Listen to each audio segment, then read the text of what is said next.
ইদানিং দেখতেছি অনেকেরই ফেসবুক আইডি এরকম লক হয়ে যাচ্ছে। আপনারা নিজে নিজে কিভাবে একা একা এটা আনলক করবেন আজকের ভিডিওতে সম্পূর্ণ সেই প্রসেসটাই দেখিয়ে দিব সম্পূর্ণ স্ক্রিন শেয়ারের মাধ্যমে। এরকম যদি অপশন আসে এখানে গেট স্টার্টে ক্লিক করবেন আপনি। এখানে আপনাকে দেখবেন যতটা আইডি লগ ইন করা আছে এখানে ঘরের ভিতর আপনি যদি টিক চিহ্ন উঠাই দিয়ে কন্টিনিউ দেন এগুলা ডিলিট হবে। আর যদি না ডিলিট করতে চান তাহলে কিপ এনিথিং এ দিবেন। আমার ডিলিট করা ছিল তাই আমি কন্টিনিউ দিয়ে এটা ডিলিট করলাম। এবং আপনার যদি ডিলিট করার না থাকে তাহলে আপনি কিপ এনিথিং এ দিবেন। যাই হোক পরের ইন্টারফেসটা চলে আসবে। এখানে দেখবেন কন্টিনিউতে ক্লিক করবেন। কন্টিনিউতে ক্লিক করার পরে পরের ইন্টারফেস চলে আসবে। পরের ইন্টারফেসে আসবে আপনার নাম্বার এবং জিমেল আইডি। নেক্সট অপশনে ক্লিক করবেন আবারও নাম্বার এবং জিমেল আইডি। যদি কিছু ডিলিট করার থাকে তাহলে কিন্তু আপনি এখান থেকে টিক চিহ্ন উঠিয়ে দিয়ে রিমুভ দিবেন। ডিলিট করার না থাকলে ডোন্ট রিমুভ এনিথিং এ দিবেন। তারপরে দেখবেন এন্টার নিউ পাসওয়ার্ড।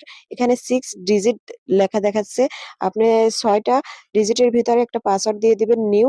তারপরে সেভ দিবেন, ক্লোজ দিবেন, ব্যাক টু ফেসবুক। আপনার ফেসবুক আইডিটা ওপেন হয়ে গেল। ভিডিওটা শেয়ার করে নতুনদের মাঝে ছড়িয়ে দিবেন।